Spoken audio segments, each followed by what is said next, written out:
Assalamu alaikum dear students, a very warm welcome to my YouTube classroom. Today we will discuss a very special poem by a very special writer. Yes, I am talking about Ode to a Nightingale by John Keats. Keats is a very important writer, especially if we discuss him with reference to Romantic era in English literature. He belongs to the second generation of Romantics. He, along with other young Romantics like P.B. Shelley and Lord Byron, has transformed the English poetry. They have given a new color and taste to English poetry. Keats as a poet was never recognized and appreciated during his lifetime. Critics were prejudiced and biased in their analysis and evaluation of Keats' poetry. It was only after his immature death that his poetry was discussed from purely literary angle. Critics and vast majority of readers were astonished, surprised, and fascinated by the deep, philosophical, and extremely introvert type of Keats' poetry. Keats was totally unlike Byron and Shelley. Keats was least concerned about his contemporary world. He was least conscious about French Revolution across the border. His only concern was his unconsummated love for Fanny Brawne, his own lethal disease that he was suffering from, and of course, resultantly, the transitoriness of life and his pain for never being recognized as a frontline English poet. His poetry is replete with all these aspects and complexes. The thing that irritates Keats is the fleeting nature of life and temporary nature of beauty. In Ode to Nightingale, Keats wants to leave his own physical world that is full of misery, fever, and fret. He wants to escape into the world of Nightingale that is beyond the miseries of human world. Keats has immortalized the bird and the song of the bird. The world of Nightingale is a world of perfection, beauty, and truth. Unlike the physical world of Keats, that is imperfect and full of diseases, fears, and apprehensions about death. The reality is always difficult to avoid, yet in a short romantic escape of Keats, readers do enjoy the beauty of the world of Nightingale. The readers do realize that a thing of beauty is a joy forever. So let's try to read the text of the poem and elaborate it more critically. My heart aches and a drowsy numbness pains my sense, as though of hemlock I had drunk or emptied some dull opiate to the drains. Okay, now the first three lines will define the situation of John Keats. That what type of state of life he is having at the moment. What type of mood he is having at the moment. So his condition is very much similar to the condition of S.T. Coleridge. Recently, we have studied S.T. Coleridge, especially when we were studying his poem Ode, Dejection and Ode. So, in that particular poem, he was in a special mood. He was victim of indolence. He was victim of lassitude, laziness, and the flight of imagination was no more there. He wants to write, but he was unable to write. So Keats' situation is very much similar to the situation of S.T. Coleridge. बात की समझ आ रही है कि वो आपने पढ़ी poem, उसके अंदर आपने कॉलरिज की कंडीशन को देखा. सेम उस कंडीशन को आप अप्लाई कर सकते हैं यहाँ पर जॉन कीट्स के ऊपर. और फर्स्ट थ्री लाइंस के अंदर वो किस तरह से इंट्रोड्यूस करवा रहा है अपने आप को. दोबारा से देखिएगा. My heart x and a drowsy numbness pains. I am feeling a kind of insensibility. My body is becoming insensible. My mind is becoming insensible. My overall condition is very much based upon insensibility. I am unable to perceive anything. My sense as though of hemlock I had drunk, and I just feel as I have drunk hemlock. अच्छा, hemlock को हम थोड़ा सा define कर लेते हैं. It's a poisonous plant basically. It's a poisonous plant. और usually ये कोई इतना रिकमेंडेड नहीं है जो हेमलॉक प्लांट है, because it is full of poison. लेकिन वो अपनी कंडीशन को डिफ़ाइन इस अंदाज से कर रहा है कि मेरी सिचुएशन जो है ये ज़िंदगी और मौत के दरमियान वाली है. As I am having the torrents of death. तो वो जो कंडीशन है, वो कंडीशन बेसिकली इस चीज़ को हाईलाइट कर रही है that his body is almost dead at the moment, benumbed, insensitive, as I have drunk hemlock or emptied some dull opiate to the drains, or perhaps I have taken opium, a great quantity of opium, कि जिसका असर कुछ इस तरह का है कि मेरा जिस्म जो है वो इनसेंसिटिव हो चुका है. मैं एक इनसेंसिबिलिटी जो है उसको फील कर रहा हूँ. As possibly I am addicted, as I am under the effect of narcotics. तो जैसे हम इस चीज़ का देखिए अंडरस्टैंड तो कर चुके हैं इंट्रोडक्शन में that he was the patient of tuberculosis, he was the victim of depression, he was having so many problems in his life. So these words are not coming from fresh mind. These words are coming from depressed mind. 1 minute passed and late words had sung, and I just feel that at any moment I will sink in Leith. Now what is Leith? Leith of course is a mythological river. Mythological river. Fictional river. It has nothing to do with reality or the real world. But this river is a symbol of forgetfulness. Symbol of forgetfulness. That once you are sunk in that river, you will forget everything. It will erase your memory. It will erase your past. तो Keats की poetry के अंदर आपको Greek literature से related references, Greek mythology से related references abundantly मिलेंगे. ठीक है, कीट्स की पोइट्री के अंदर आपको क्लासिकल पोइट्री का रंग नज़र आता है. यही वजह है कि हम कीट्स के मतलब क्या कहते हैं, ही is classic among Romantics. Now why he is classic among Romantics? It is just because of this fact that he is having deep interest in Greek literature. Keats पे क्वेश्चन भी बनता है, Hellenism in Keats. Hellenism in Keats.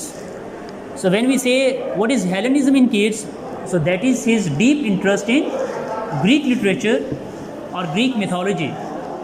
तो ये जो different references आपको नज़र आ रहे हैं, like hemlock, images हैं, like Leith, तो ये तमाम के तमाम जो इमेजेस हैं या जो रेफरेंसेस हैं, he is taking these references from the world of Greek literature. So because of these references, because of these images, Keats is regarded classic among romantics. Fine. Okay, first ये जो 3 से 4 lines हैं उसमें तो हमने उसकी जो स्टेट है, स्टेट ऑफ बॉडी कह लें, स्टेट ऑफ माइंड कह लें, हमने उसको अंडरस्टैंड कर लिया that he is very much drunk, perhaps he is under the effect of narcotics. वो सिचुएशन को अपनी को इस तरह से डिफाइन कर रहा है. लेकिन इसकी वजह क्या है, रीज़न क्या है, आगे हम उस रीज़न की तरफ बढ़ेंगे, उसको एक्सप्लोर करेंगे. It is not through envy of thy happy lot, but being too happy in thine happiness. This is the answer. This is the answer of that previous situation that he has defined. Keats believes that my condition is not because of envy of thy happy lot. किससे मुहातिब है? Nightingale से. That if I am in this condition, it is not because I am envious because of your happiness. That you are happy in your world, Nightingale, that you are happy in your world, since I am not happy in my world, so that is why I am envious or jealous because of your happiness. No, not because of this, but being too happy in thine happiness. My condition, my state of mind is so much depressed only because of this fact that I am too much happy in thine happiness. I am not jealous, rather I am in a state of ecstasy, extreme pleasure. कि ये गुमान नहीं होना चाहिए कि चूँकि जो Nightingale की जो वर्ल्ड है, it is without any worry, it is without any fret, it is without any fever. He strongly believes in this fact that by seeing your happiness, I am so much delighted. And when I am so much delighted, I become insane. I become insensitive. And I am unable to feel myself. So this is the extreme form of ecstasy. एक वो जो वजद का आलम नहीं होता जब आप एक situation of trans में चले जाते हैं, ठीक है, सिचुएशन ऑफ ट्रांस में आप चले जाते हैं कि जहाँ पर आपको इस चीज़ का एहसास नहीं रहता कि आपके इर्द गिर्द की सिचुएशन क्या है. तो वो जो एक्सट्रीम प्लेयर होती है जिसके लिए मैं एक्सटेसी का लफ्ज़ यूज़ कर रहा हूँ, तो कीट्स अपनी इस कंडीशन को एक्सटेस के साथ जो है वो मैच कर रहा है. और जैसे हमने स्टार्ट में इस चीज़ का जिक्र कर लिया है कि आपने इस पोएम को डुअल लेवल पे अंडरस्टैंड करने की कोशिश करनी है, ठीक है. इसके जो इलेक्ट्रिकल मीनिंग्स हैं आपने उसको भी डिसाइफर करने की कोशिश करनी है. So nightingale of course is a real time image, but at the same time Nightingale become the symbol of Fanny Brown of course. That thou light-winged dryad of the trees, in some melodious plot of beechen green and shadows numberless, singst of summer in full-throated ease. That you are singing these songs in full-throated ease. It's a summer season, the spring season basically, and the nightingale is singing its songs with full-throated ease. Further क्या कहता है? Possibly you are sitting somewhere in a plot that is full of beechen trees. तो basically तो ये अपने किसी दोस्त के घर में था और घर इस जगह पे लोकेटेड था जहाँ पे इर्द गिर्द बेशुमार आपको ग्रीनरी या प्लांट्स नज़र आते हैं. तो परहैप्स उसने जो इंस्पिरेशन ली हुई है ये वहाँ से ली हुई है, ठीक है. कीट्स की जो इंस्पिरेशन है ये वहाँ से है और वो इसी चीज़ को डिफाइन कर रहा है. That you are singing your song, you are enjoying your life, you are full of happiness, and possibly you are singing these songs by sitting somewhere on a branch of the tree, and those trees are located somewhere in a plot that's very much near to that home where he was actually living.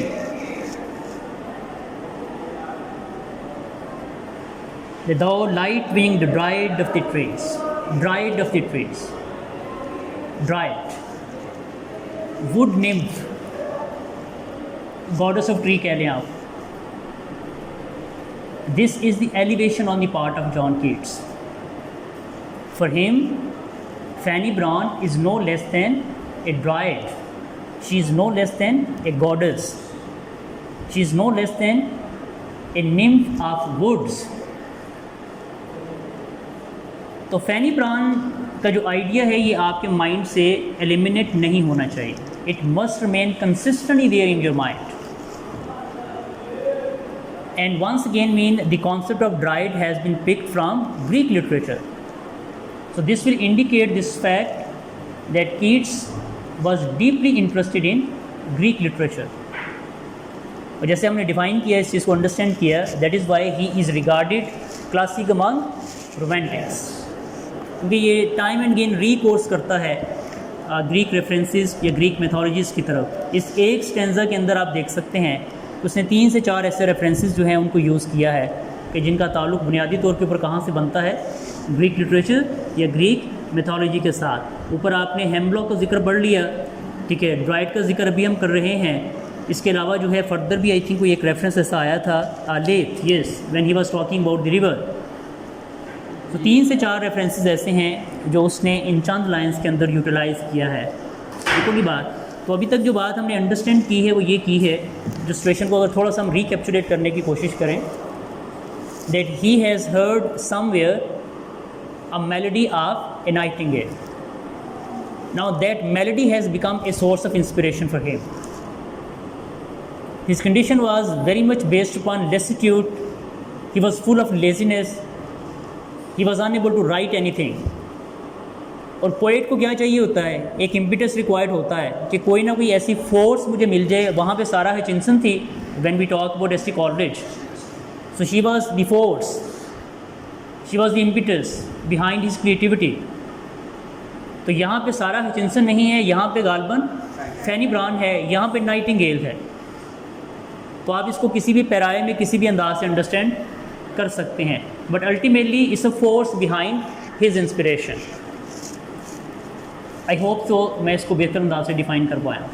Fine, let's move towards the second stanza. Oh, for a draught of vintage that hath been cooled a long age in the deep delved earth, tasting of flora and the country green dance and the provencal song and the sunburnt mirth. Oh, for a beaker full of warm south, full of the true, the blushful hippocrene, with beaded bubbles winking at the brim, and purple stained mouth, that I might drink and leave the world unseen, and with thee fade away into the forest dim. ये सारा मैंने पढ़ दिया है. अब इसको एक एक करके थोड़ा सा एनालाइज करते हैं. तो जो ज़रा इस तरफ रखिएगा. Offer a draught of vintage. I wish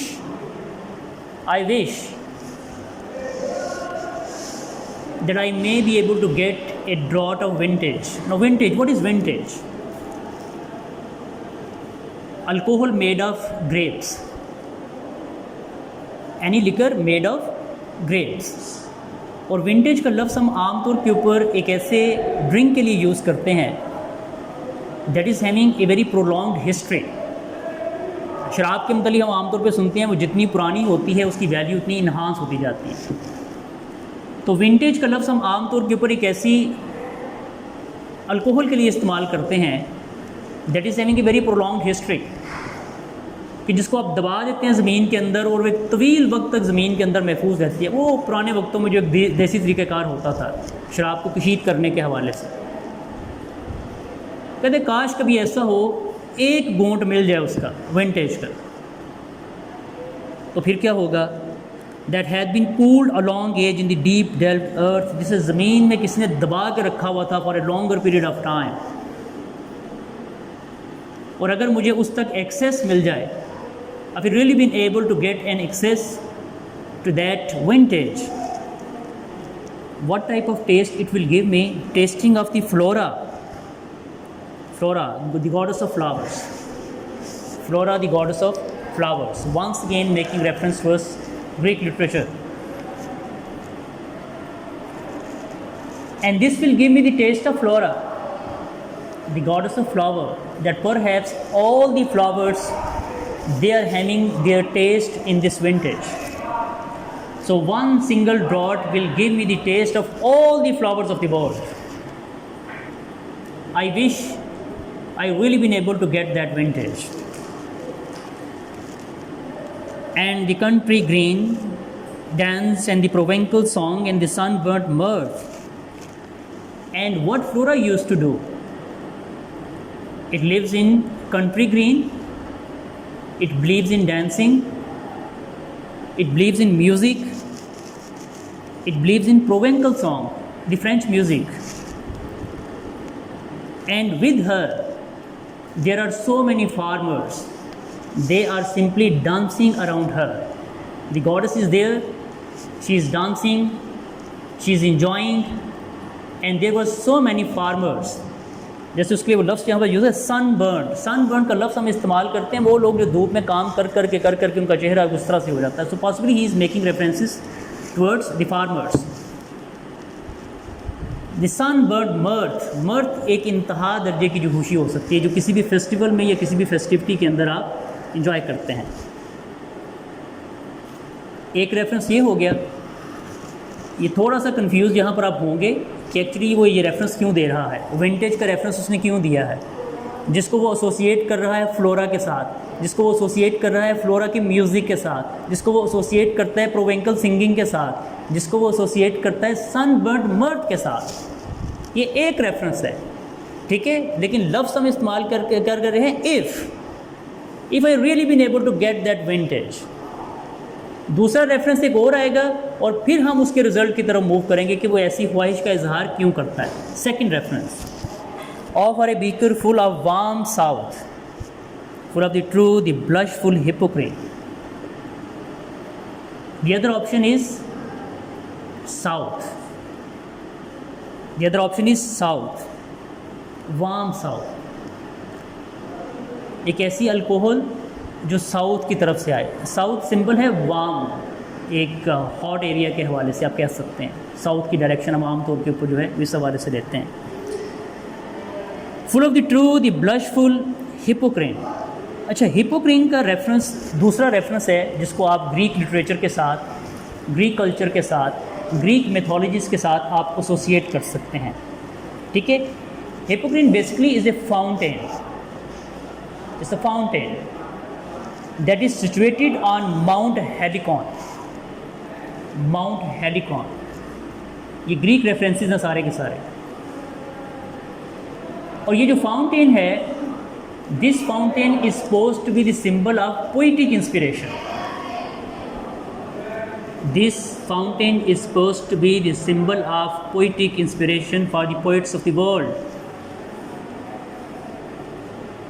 So Keats is having a desire to get a beaker full of wine, a wine that belongs to South,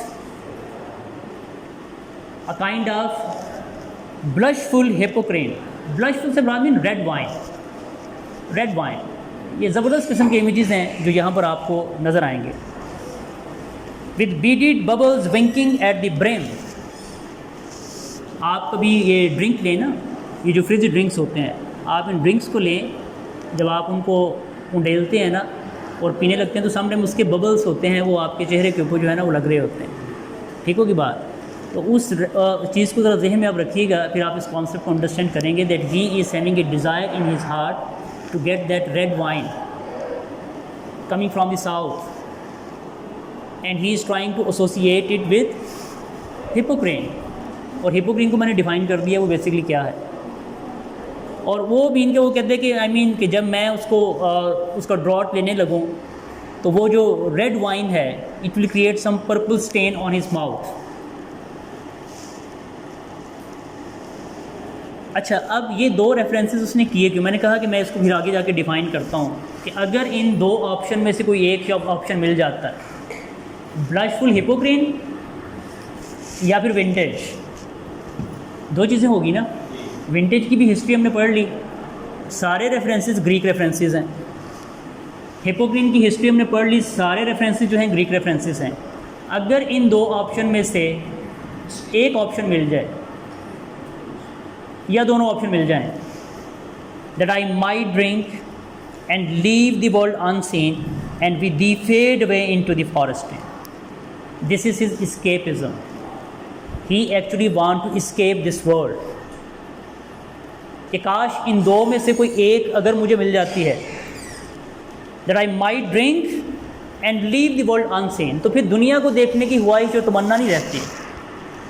then I have no more interest in this world. I am ready to leave this world unseen.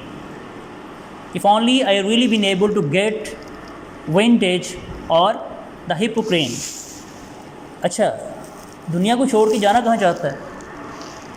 And with thee, fade away into the forest. I want to fade away in your forest. I want to fade away in your world. So यहाँ पे जो लफ्ज़ दी का वो इस्तेमाल कर रहा है, he is using this word for nightingale, that I want to escape into the world of nightingale, because that is the world of perfection, that is the world of happiness, that is the world of completeness, and more than everything, that is the world of beauty. And as you know this thing very well, Keats is regarded the lover of beauty. He believes in beauty. Like all the Greek writers, like all the Greek philosophers, he believes in beauty. He believes in beauty. वो जब हम जाएंगे उसकी तरफ, Grecian earn की तरफ, तो हम उसके कॉन्सेप्ट ऑफ ब्यूटी को भी अंडरस्टैंड करेंगे, that how aesthetic he really was. तो यहाँ पे जो हम कॉन्सेप्ट ले रहे हैं कि चूँकि पोइटिक इंस्पिरेशन, तो वो कह रहा है ना कि I am not able to get that poetic inspiration.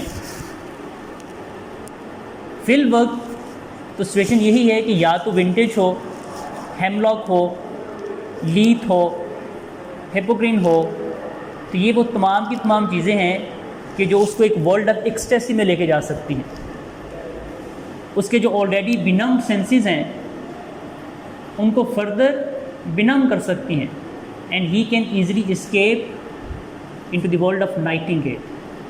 Now the question is this: why he wants to leave this world? Why he does not want to live in this world?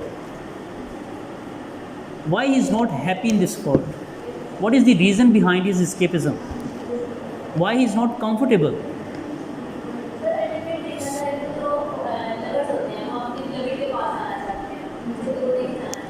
Exactly, in other words, you can say the world of Nightingale is a world of Fanny Brown. So he wants to escape into the world of Fanny Brown. ठीक है, because for him Fanny Brown is a model of perfection.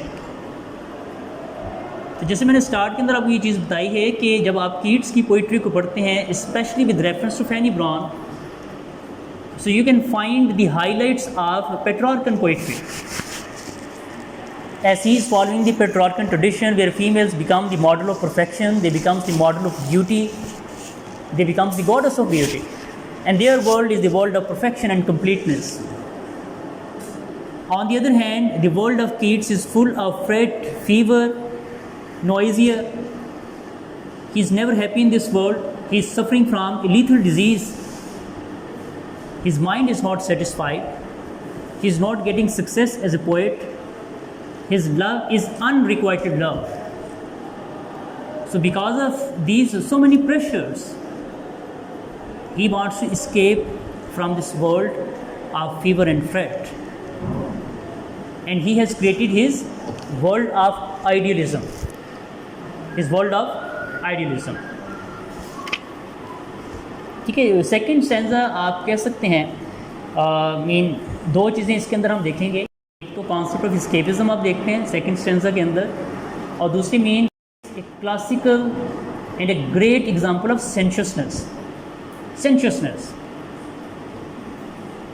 As you know this thing, like all the romantic poets, Keats is also highly sensuous. He believes in very strong images. His poetry is full of sensuousness, full of images. आपके जो पेंटासेंसेस हैं वो hyper alert हो जाते हैं जब आप Keats को पढ़ रहे होते हैं, या जब किसी भी रोमांटिक पोइट को पढ़ रहे होते हैं.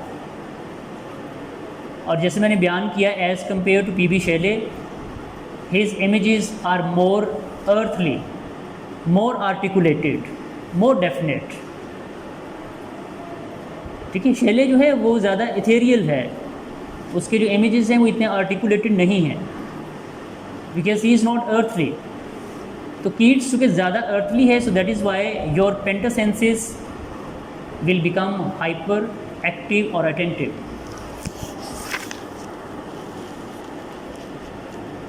अच्छा, आगे वो एस्केप इज़म की स्टोरी को फर्दर हम लेकर चलते हैं थर्ड स्टैंजा के अंदर. Fade far away, dissolve and quite forget But though among the leaves has never now. Yes, this is the main reason that why he wants to escape. Why he wants to escape into the world of nightingale. Fade far away and dissolve. I want to dissolve my identity. Having no more interest in my world. I want to get escape from this world and I want to dissolve myself in your world. I want to merge myself in your world.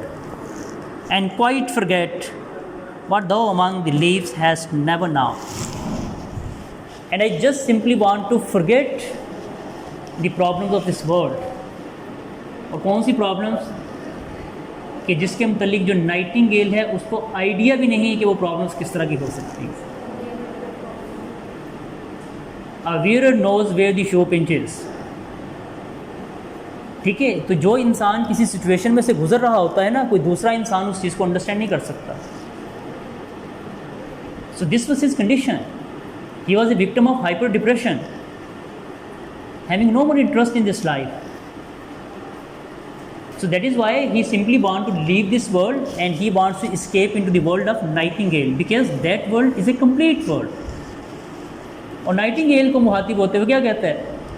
You don't know what type of life I am leading, what type of pressure and depressions I am having in my life. Clear होगी बात?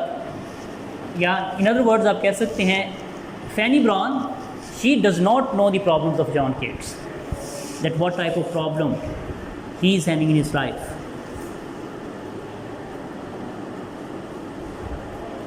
The weariness, अच्छा ये वो सारी चीज़ें जिनसे वो escape करना चाहता है. The weariness, the fever and the fret, here where men sit and hear each other groan, where palsy shakes a few sad last grey hairs, where youth grows pale and spectre thin and dies, a bud to think is to be full of sorrow, and leaden-eyed despairs, where beauty cannot keep her lustrous eyes, or new love pine at them beyond tomorrow. The transitoriness of life and love, इंतहाई बेहतरीन खूबसूरत अंदाज से उसको define करता है यहाँ पर. कैसे? The weariness, the fever and the fret. My world is full of fever, weariness, fret. Here in my world, where men sit and hear each other groan. यहाँ पे गुफ्तगू कौन सी गुफ्तगू होती है? लोग बैठ जाते हैं एक ग्रुप की सूरत के अंदर, क्या बातें करते हैं? They talk about your own problems, they talk about your their own pains, their own issues. There palsy shakes a few, sometime they become the victim of palsy, paralysis जिसे आप कहते हैं. ठीक है, मफलूज ज़्यादा ये लोग हैं, फालिज के मारे हुए, थके, बीमार, ज़हनी सुकून नहीं है, जिस्मानी सेहत नहीं है. तो मेरी दुनिया तो इस तरह की दुनिया है जहाँ पे कुछ भी परमानेंट नहीं है, जहाँ पे कुछ भी खूबसूरत नहीं है. And last grey hairs where youth grows pale and spectre thin and dies. Possibly in this line he is making reference towards his brother Tom. इस पोएम को लिखने से कुछ चंद माह पहले उसकी डेथ होगी, टॉम की, टॉमस कीट्स की, और वो भी ट्यूबरक्लोसिस की बेस पे.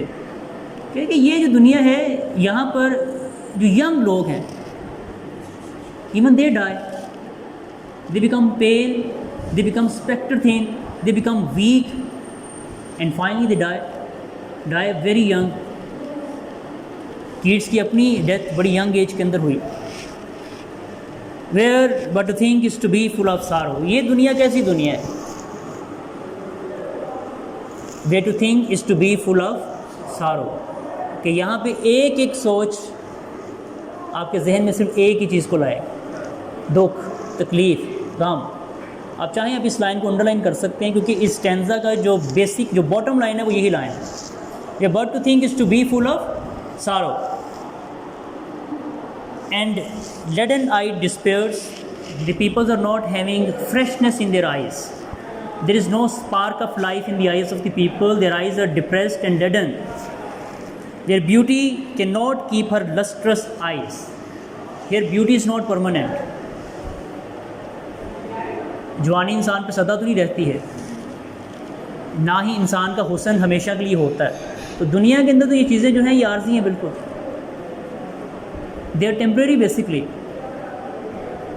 Where beauty cannot keep her lustrous eyes, or new love pine at them beyond tomorrow.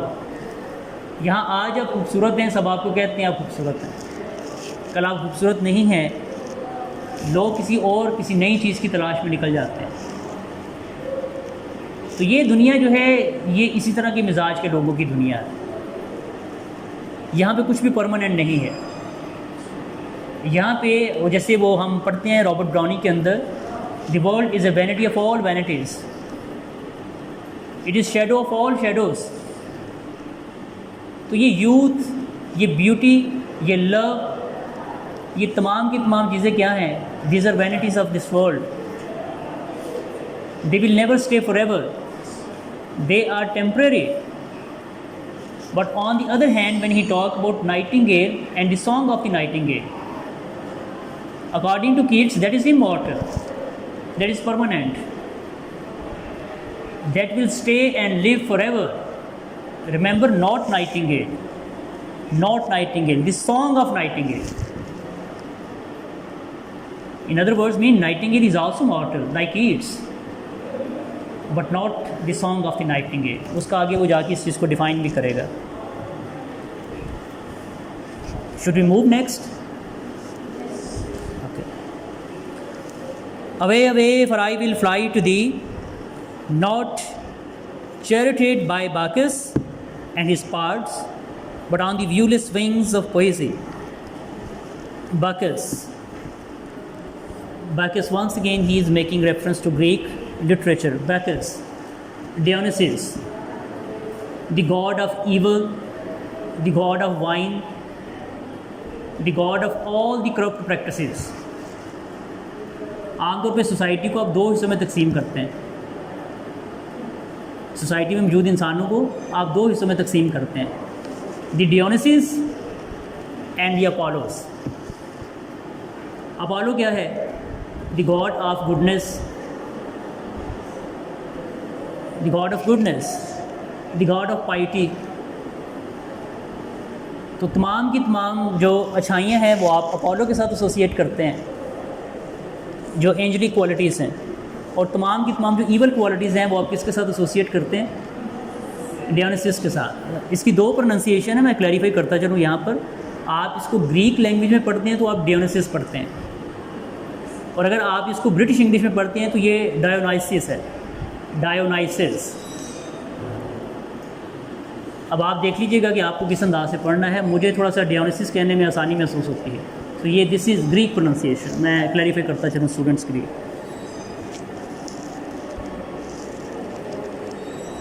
तो the other name of Dionysus is Bacchus. ठीक होगी बात? ये ना कहिएगा कि ये बीच में क्या आ गया, Bacchus.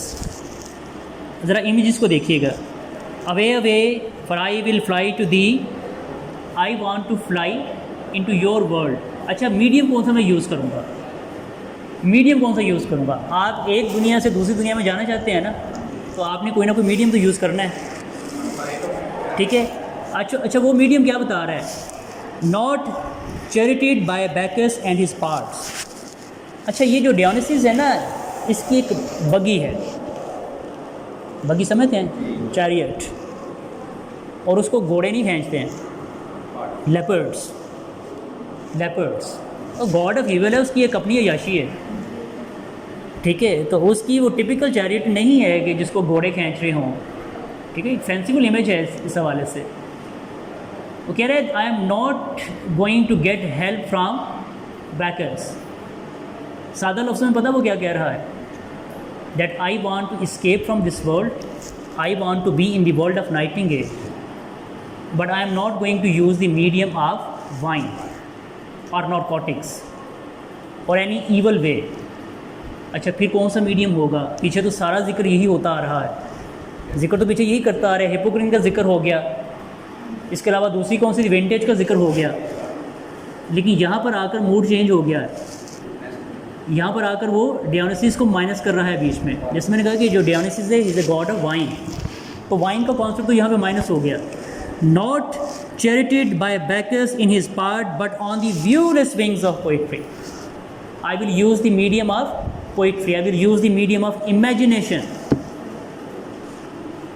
My poetry, my creativity, it will provide me a medium to escape from this world of fever and fret, and I would like to go right into the world of Nightingale that is full of beauty, charm and fascination. Clear होगी बात? The dull brain perplexes and retards, already with thee tender is the night. Mind cooperate नहीं कर रहा, ये same वो condition है जो उसकी थी कॉलरिज की, कि मेरा माइंड मुझे रोकता है, मैं क्रिएट नहीं कर पा रहा। उसकी फिजिकल कंडीशन भी कुछ इसी तरह की थी ना, मैं लिखना चाहता हूँ बट माई माइंड रिटार्ड्स, एक बैरियर सा मुझे महसूस होता है।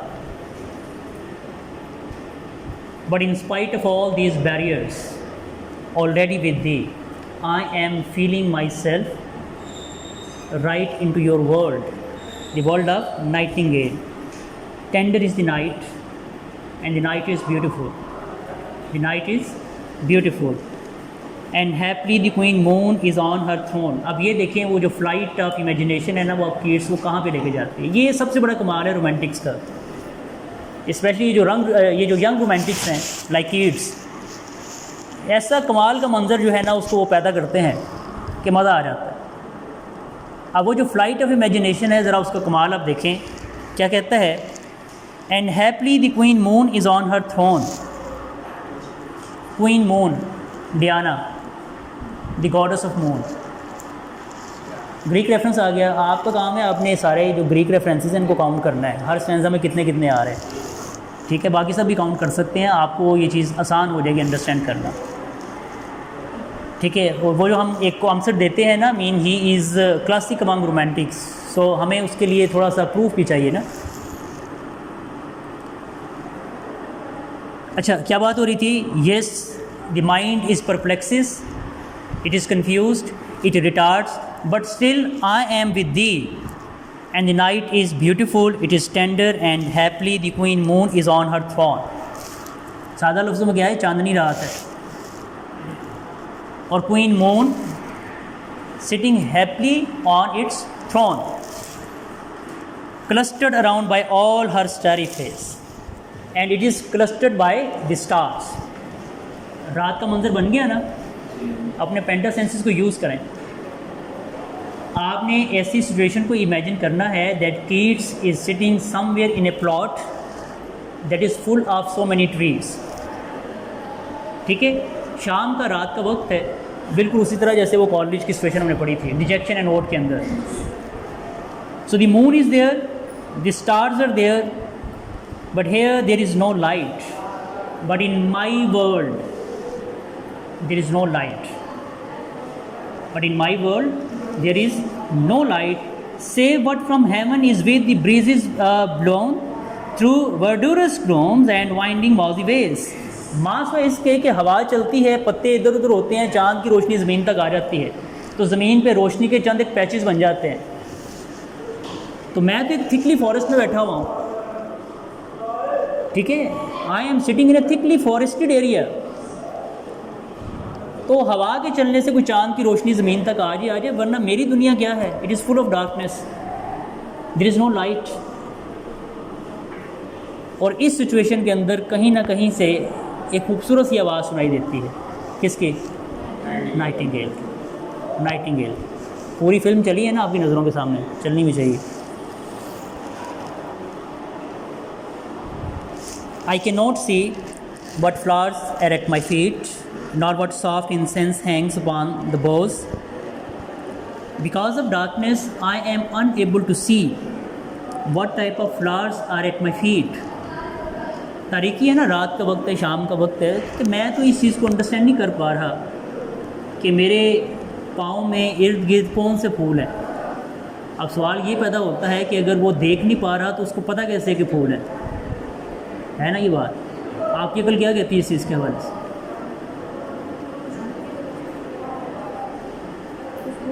एग्जैक्टली ना देख ना सकने की वजह ये तो नहीं हो सकती कि आपके सूंघने की हिस्स भी ख़त्म हो गई है। वो स्मेल कर रहा है फ्लावर्स को, और वहाँ से इस चीज़ को रिकग्नाइज कर रहा है, आइडेंटिफाइड कर रहा है that there are so many flowers around him. लेकिन वो कौन कौन से हैं, वो खुशबू सारी मिक्स हुई हुई है, पता नहीं चलता ना।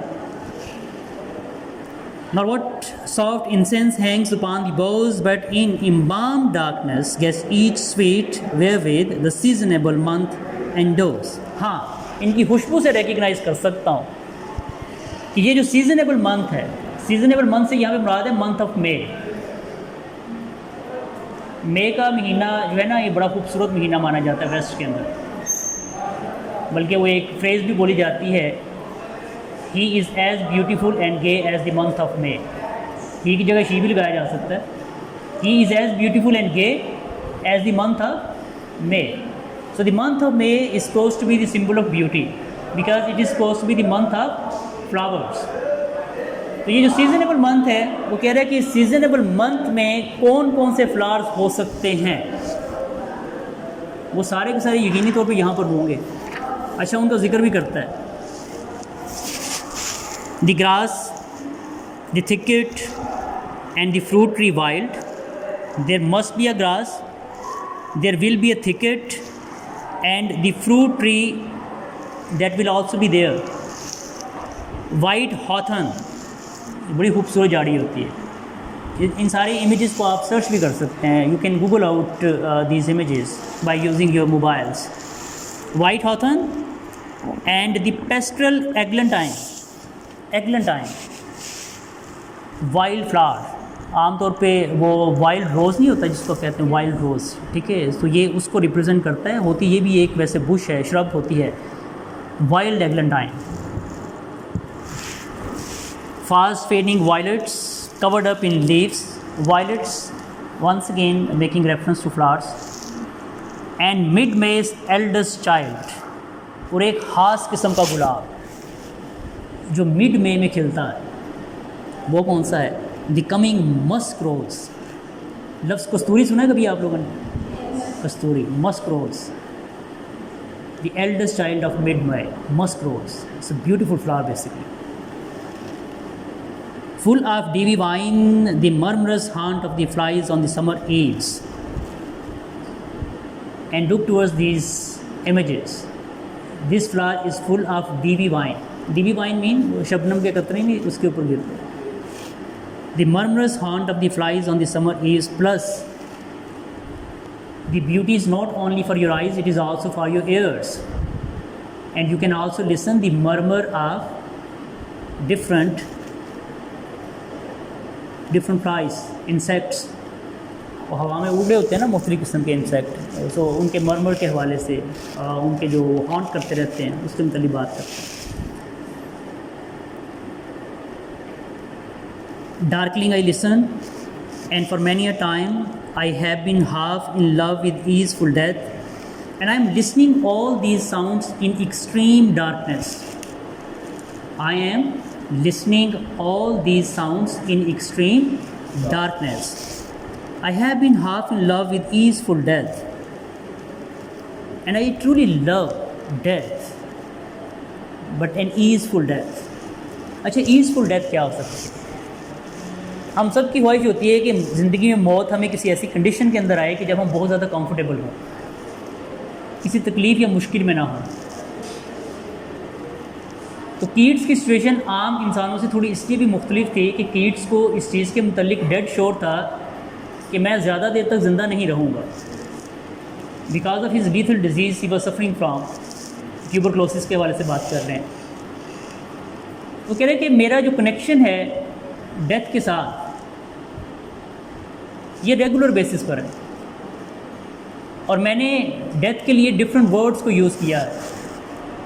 इसकी पोइट्री के अंदर अगर आप देखें तो उसने डिफरेंट वर्ड्स को यूज़ किया है डेथ के हवाले से, डेथ को पर्सोनिफाई भी किया है उसने। इसे कहता है I have been half in love with easeful death. तो मौत ऐसी चीज़ नहीं कि मैं उससे डरता हूँ, rather I am in love with that. अच्छा, उसकी क्या वजह हो सकती है? Death is the greatest way of escapism. Death will take you in a world that is without any fear and threat of this world. ये दो दुनियाएं हैं ना, एक तो वो दुनिया जिसमें हम रह रहे हैं, तो मौत हकीकत में क्या है, एक दुनिया से दूसरी दुनिया में ट्रांसफॉर्म होने का एक प्रोसेस है। तो डेथ आपको क्या करेगी, it will provide U a sort of peace. तो कोई इंसान अगर मौत की ख्वाहिश करता है तो वो क्यों करता है, it is just because of this fact this world has given him nothing. Called him soft names in many mused rhymes, and I have used different names in my poetry to take into the air my quiet breath, and I am always in a state of request to take away my quiet breath, that I do not want to live further in this world. Now more than ever seems it rich to die, and this is the best time for me to die. Now more than ever it seems rich to die. This is the best time for me to meet my death.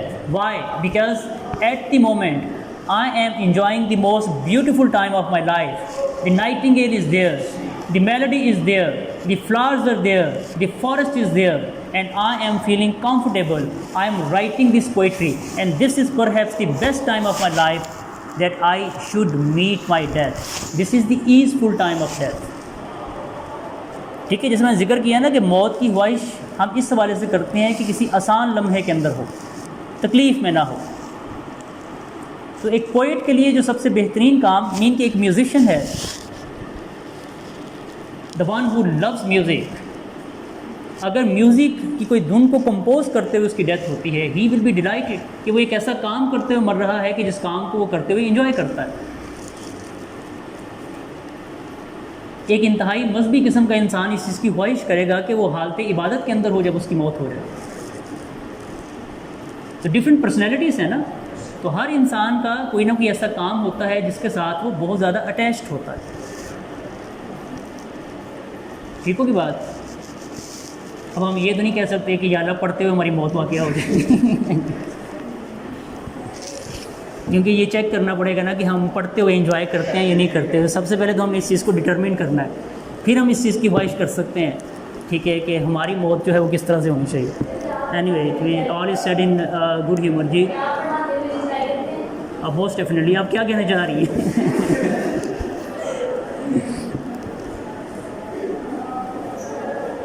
To seize upon the midnight with no pain, while thou art pouring forth thy soul abroad.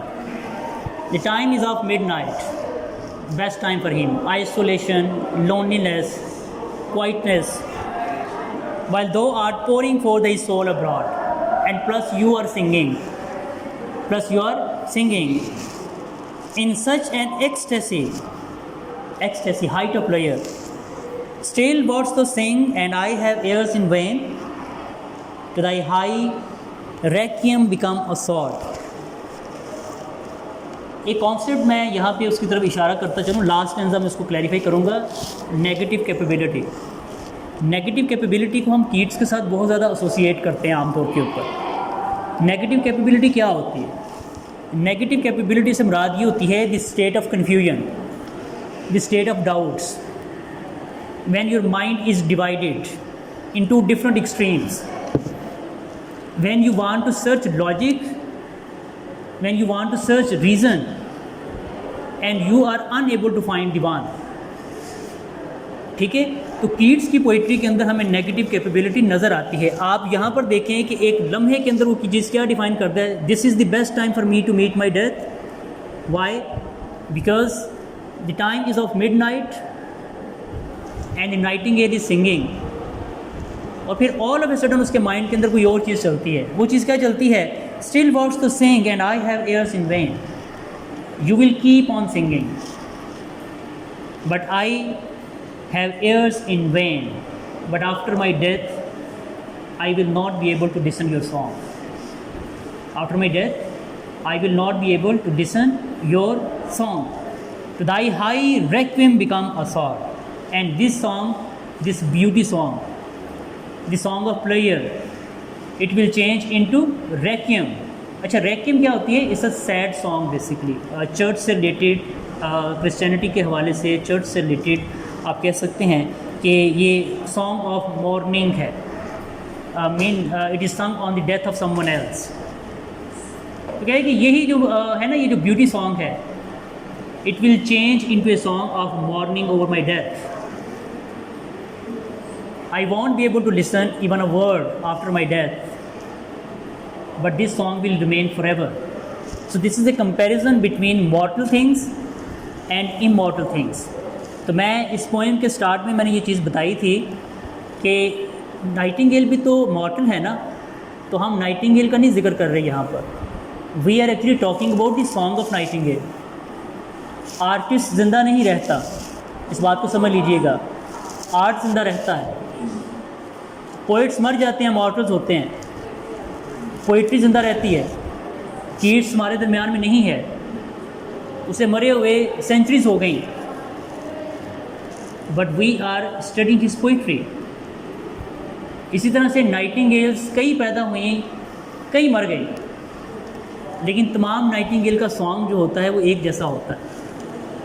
इंसान दुनिया में कई आए कई चले गए, खूबसूरत किरदार जो होता है वो एक ही जैसा होता है. ठीक है, तो बताने का जो मकसद क्या है कि यहाँ पर वो वैल्यू ऑफ आर्ट को बयान कर रहा है. Art is always immortal. इस चीज़ को हम अंडरस्टैंड करेंगे जब हम पढ़ेंगे उसको, ओड टू ग्रीशियन अर्न को. जो परमानेंस ऑफ आर्ट है, कीट्स उसे किस तरह से डिफाइन करता है, और परमानेंस आर्ट के मुतालिक वही शख्स इंटरेस्टेड हो सकता है कि जिसने लाइफ की जो ट्रांजिटरीनेस है उसको फील किया है. हम सबको पता है हमने मर जाना है, टाइम के मुतालिक नहीं पता ना. उसे टाइम लिमिट का भी पता था, that at any time he can die because of his disease of course.